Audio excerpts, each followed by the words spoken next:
The rain fell in long, thin ribbons from the dark sky, streaking the windshield with endless streams that distorted the glow of the streetlights into hazy, golden smudges.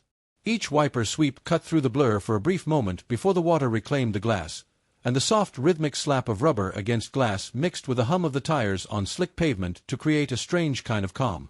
I wasn't in a rush, just gliding slowly down Main Street, letting the quiet settle over me like a heavy blanket after the noise of the day. Then came the sudden bloom of red and blue lights flashing violently in my rearview mirror, shattering the stillness and setting my pulse thrumming in my ears. Great. I wasn't speeding, my registration was valid, and every light on the car worked just fine, but deep inside I already knew why I was being stopped. When you look a certain way in a town like this, it isn't about whether it will happen, only when. I eased the car to the curb, shifted into park, and placed both hands at 10 and 2 on the steering wheel, palms visible, fingers spread, a silent language learned for survival. The window slid down with a faint hum, letting the cold drizzle creep in, dampening my sleeve as I waited for him to approach.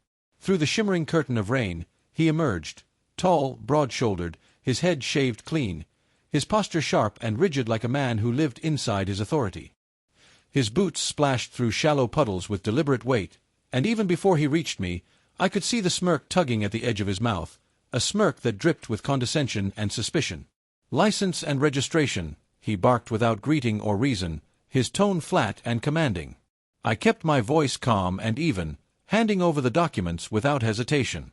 "Evening, officer," I said quietly. "Mind telling me why I'm being stopped?" His eyes were cold as they flicked toward mine. "You were creeping down the road. Driving too slow. Looked suspicious." A humorless laugh almost slipped past my lips. "It's raining," I replied smoothly. "I'm being careful." He leaned closer, water sliding down his jacket in jagged streams, his face twisting into a grin that made my stomach clench. "Careful," he said, mocking me. "That's what they all say." His gaze roamed over the interior of my car like a wolf scenting prey, lingering on every detail as if searching for something to justify what he'd already decided. Then his voice dropped, sharp and accusing. "You hiding something, pal?" My tone didn't waver. "No, sir. Everything's in order." He stared a moment longer before turning without a word, boots striking hard against wet pavement as he walked back to his cruiser. In the mirror, I watched his silhouette blur through the rain, unease curling in my chest like smoke. Something about his stride, the set of his jaw, told me this wasn't going to end with a simple warning. When he returned, his expression was harder, his jaw clenched so tight I could see the muscles twitch. "Step out of the car," he ordered. My voice stayed level though my pulse quickened. "For what reason?" "Step out of the car," he repeated, slower, each syllable landing like a gavel.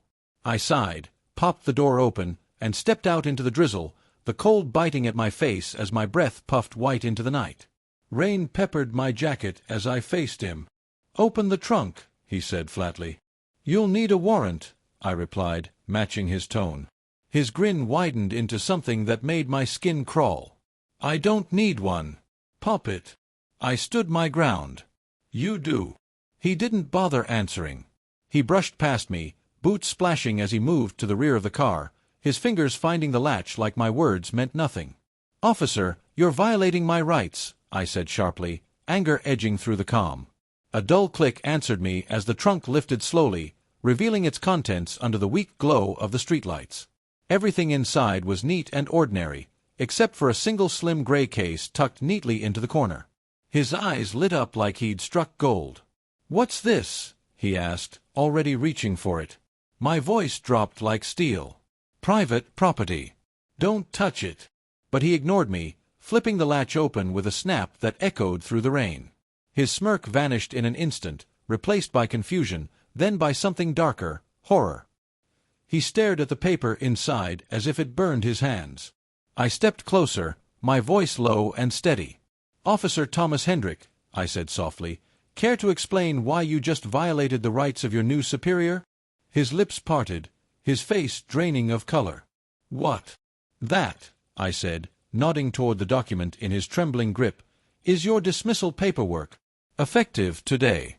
Signed by Chief Peterson himself." His eyes darted across the page, lips moving silently as he read, the rain pelting his hat and soaking through his jacket as if the sky itself was bearing witness.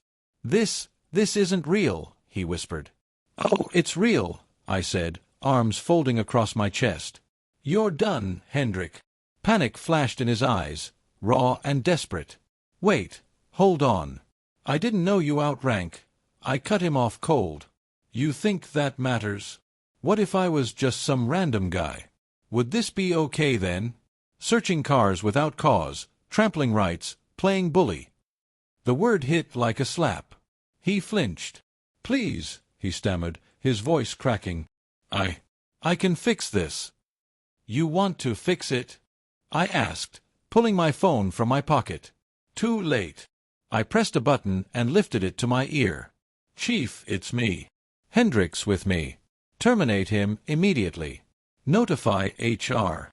His eyes went wide, fear spilling across his face like ink. No, wait, please. I need this job." "What you need," I said, lowering the phone, "is a lesson." The rain drummed against the pavement as I stepped close, my voice calm and deadly clear. "Badge and gun on my desk by end of day." His shoulders sagged, his whole frame trembling as I plucked the paper from his limp hand and slid it back into the case before closing the trunk with a heavy thud. "Next time you put on that uniform," I said quietly, "remember what it's supposed to mean. Protect and serve, not intimidate and abuse." I walked back to my car without another glance, the downpour soaking through my clothes, the night air sharp against my skin. When I drove away, I didn't check the rearview mirror. I didn't need to. There was one less bully with a badge on the streets tonight.